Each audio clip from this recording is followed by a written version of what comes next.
காலையில இந்த செம்பருத்தி எண்ணெய் இருக்குல்ல அதை தலையில தேய்ப்பேன். ஓ மத்தியானம் வேப்ப எண்ணெய்ல லைட்டா கொஞ்சமா அது கொஞ்சம் ஸ்மெல் வரும், அதனால வேப்ப எண்ணெயும் பூந்தி கொட்டையும் சேர்த்து தலையில தேய்ப்பேன். ஓஹோ சாயந்தரம் இந்த நல்ல சாம்பிராணியா மலை சாம்பிராணியா எடுத்து இந்த சாயந்தரம் அதை போடணும். நைட்டு கலட்டி ஆணில மாட்டிடணும் அப்படின்னு ஒரு சாய்பாபா போட்டவன் காலையில அனுப்புறான். இவரை 10 பேருக்கு பாதுகாடு செய்தால் வீட்டில் மகிழ்ச்சி நடக்கும்ன்றான். அடுத்த 1 மணி நேரத்துல வெங்கடாஜலபதி போட்டோ வருது. இதை 100 பேருக்கு பாதுகாடு செய்தால் வீட்டில் நலம் கிடைக்கும். இன்னும் கொஞ்ச நேரத்துல ஐயப்பன் போட்டோ அனுப்புறாங்க.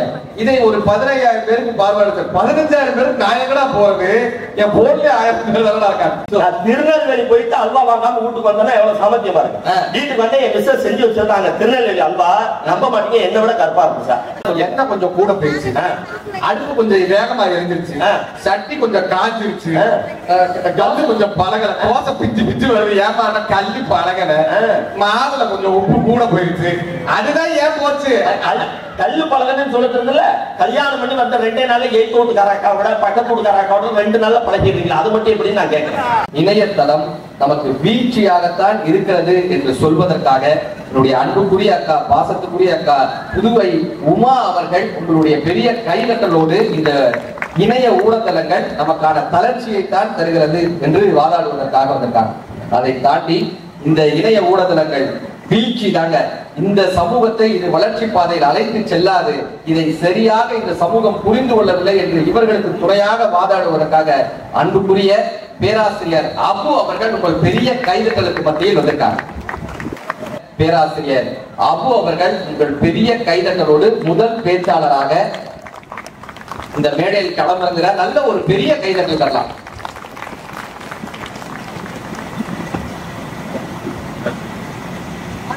நல்ல ஒரு தலைப்பை கொடுத்திருக்காங்க. இன்றைய சூழல்ல இந்த சமூக இணைய வழி ஊடகங்கள் எல்லாம் குறிப்பா இளைஞர்களுக்கு, அது நம்ம ரொம்ப கவனிக்க வேண்டிய விஷயம். இளைஞர்களுக்கு முன்னேற்ற பாதை, அதாவது வளர்ச்சியை தரதா வீழ்ச்சியை தரதா, நல்ல ஒரு கேள்வி கேட்டிருக்கீங்க. நல்ல ஒரு அற்புதமான மேடை. அதிலையும் குறிப்பா இன்னைக்கு உலக இளைஞர்கள் திறன் தின விழா அப்படிங்கிறதுனால ஒரு இளைஞரையே நடுவராக அமர்த்திருக்கின்ற இந்த புதுச்சேரி மண்ணுக்கு நல்ல ஒரு நன்றி மீண்டும் நான் தெரிவித்துக் கொண்டு நல்ல கைதட்டலாம். ஒன்றும் அஞ்சனே வைக்காதீங்க. குறிப்பா இங்க இருக்க பெண்களுக்கு நல்ல ஒரு டிப்ஸ் சொல்லிட்டு போறாக்கா. இங்க இருக்க பெண்கள் நீங்க நல்ல கைதட்டினா உங்க கூந்தல் நல்லா வளரும். இந்த பாருங்க, ஒரு அக்கா தட்டிட்டு உடனே இருக்காங்க. உடனே எப்படி வளரும்? ஒரு 10 நாள் கழிச்சு போய் கண்ணாடி இருப்பாங்க, அது வாரம் வளர்ந்துடும். இதுவா பரவாயில்ல. நடுவில் அன்னைக்கு ஒரு நாள் கிராமத்துக்கு பேச போயிருந்தேன். இந்த மாதிரி ஏதாவது டிப்ஸ் சொல்லாம நீங்க இருக்க பெண்கள் நீங்க நல்ல கை தட்டா முடி வளருங்க. ஒரு அக்கா தட்டிட்டு இழுத்துச்சு, கையோட வந்துருச்சு. சதுரடி வச்சிருக்கா, அதுல மறந்து பிடிச்சி இழுத்து. ஒரு அக்கா கிட்டத்தட்ட 6 அடிக்கு கூந்தல், சொன்ன 6 அடிக்கு கூந்தல். எங்க அப்பா நம்பி அவ்வளவு பெரிய முடி வளர்த்துருக்காங்க. போய் கேளு. என் வீட்டுக்காரி வேற கூட வந்திருக்கா. ஆமா, அவனோட என்ன பண்றா, நான் வச்சிருக்கிற இந்த நிகழ்ச்சிக்கு எழுதி வச்சிருப்பேன்ல, அந்த நோட்டையும் பேனாவை எடுத்து என் கூட வந்துட்டான். நான் போய் அவங்ககிட்ட கேட்டேன், எங்க இவ்வளவு கூந்தல் வளர்த்துட்டீங்களே, எப்படி வளர்த்தீங்க? காலையில இந்த செம்பருத்தி எண்ணெய் இருக்குல்ல அதை தலையில தேய்ப்பேன். ஓ மத்தியானம் வேப்ப எண்ணெய்ல லைட்டா கொஞ்சமா அது கொஞ்சம் ஸ்மெல் வரும், அதனால வேப்ப எண்ணெயும் பூந்தி கொட்டையும் சேர்த்து தலையில தேய்ப்பேன். ஓஹோ சாயந்தரம் இந்த நல்ல சாம்பிராணியா மலை சாம்பிராணியா எடுத்து இந்த சாயந்தரம் அதை போடணும். நைட்டு கலட்டி ஆணில மாட்டிடணும் அப்படின்னு இருக்கு. அது நோட்ஸ் எடுத்து என் வீட்டுக்காரங்க அரை கோயிலுக்கு நோட்ஸ் வேற எடுத்து நடுவர்களே, இணைய வழி இன்னைக்கு வளர்ச்சியான்னு கேட்டோம்னா ஒரே ஒரு விஷயம் தான். இணைய வழி இன்னைக்கு இணைய வழியா இருக்கா? அது இம்சை வழியா தான் இருக்கு. இந்த போன் வந்ததுக்கு அப்புறம் தான் நாடு நாசமா போச்சுங்களோட நல்ல ஒரு கைத்தட்டல தாராளமா கொடுங்க பாப்போம். பாத்தீங்களா எவ்வளவு பேர் கை தட்டுறாங்க? ஒண்ணு இல்ல, கை தட்டுறவங்க அத்தனை பேர் கடல்ல தூக்கி போட்டுட்டு இருக்காங்க போகும்போது. இந்த இதுல இன்டர்நெட்ன்ற இந்த போனோட கலந்து இந்த இன்டர்நெட் வந்ததுக்கு அப்புறம் தான் பூரா பிரச்சனையே சார். முன்னாடி 1100 ஒரு போன் வச்சிருந்தோம் தெரியுமா? ஆமா, அதுல இன்டர்நெட் கிடையாது, வாழ்க்கையில பிரச்சனையும் கிடையாது, எல்லாமே சுபிட்சமா இருக்கும். உண்டா இல்லையா? 1100 ஒரு போன் வச்சிருக்கோம். 20 ரூபாய் நோட்டை பின்னாடி வச்சு ரப்பர் பேண்ட் போட்டு சுத்தி இருப்பான மால். சார்ஜ் போட்டானா 5 நாள் இருக்கும் சார். சன பண்ணி மாதிரி அப்படியே இருக்கும், சார்ஜே இறங்காது. இங்க இருந்து கேம் விளையாடுவோம், ஒரு கேம் பாம்பு கேம் விளையாடுவோம். இங்கே விளையாடிட்டு நேரா மெட்ராஸ் போயிட்டு ரிட்டர்ன் வந்து திரும்பி வரலாம். 4 தடவை போயிட்டு இருந்தாலும் சார்ஜ் இறங்காது, அப்படியே இருக்கும்.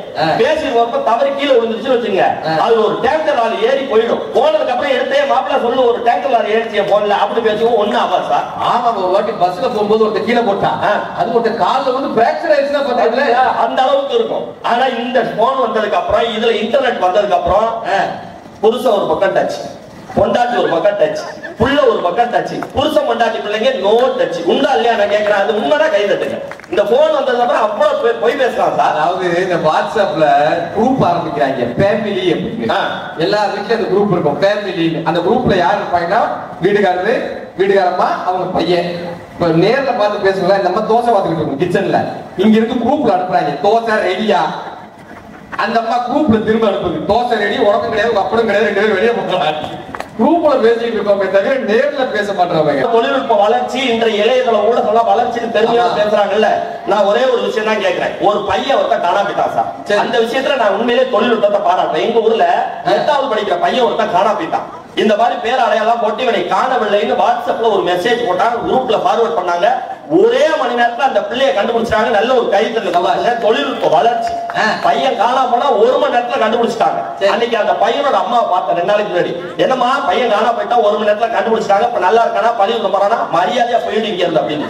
ஏமா அப்படி திட்டுற அப்படின்னு. அவன் பள்ளிக்கூடம் போய் 6 மாசம் ஆகுதியா, இவன் டெய்லி பள்ளிக்கூடம் அனுப்பி விடுறேன், இவன் தான் காணா போன பையன், காணா போன பையன் புடிச்சு பள்ளிக்கூடம் போகாம வீட்டுல போனான்னு விட்டுறாங்க அப்படிங்கிறது அம்மா.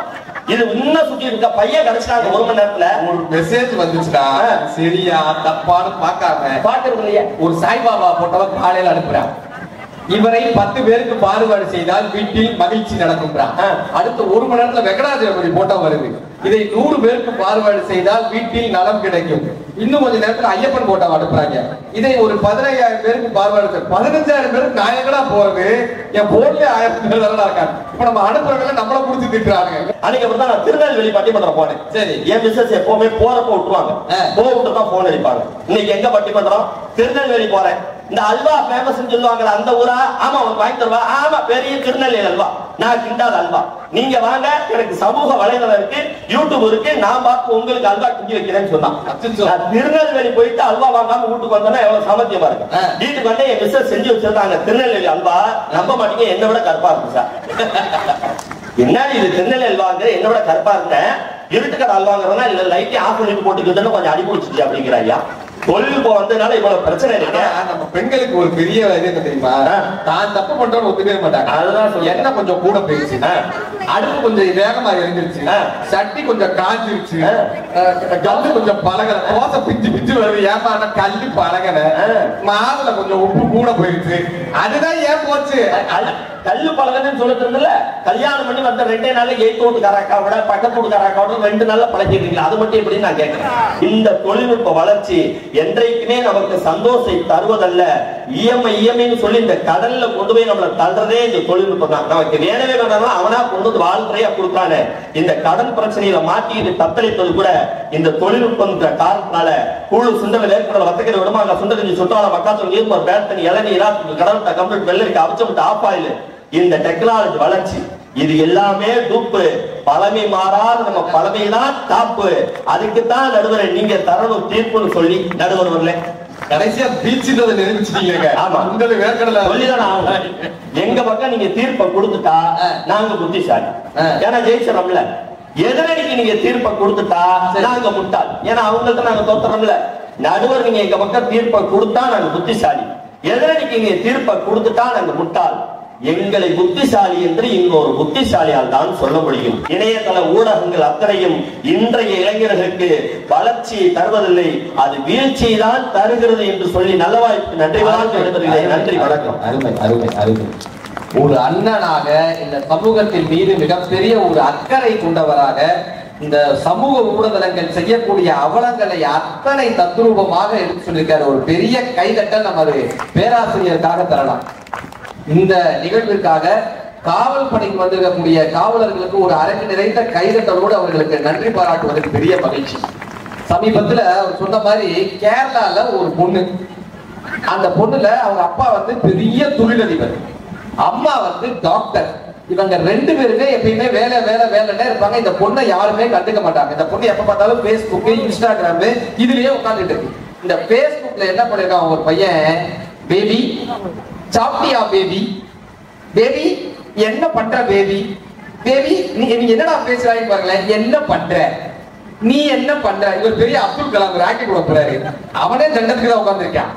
இந்த அம்மா பெரிய கல்பனா சாவ்லா விண்வெளிக்கு போகுது, இதுவும் தண்டத்துக்கு தான் உட்காந்துருக்கு.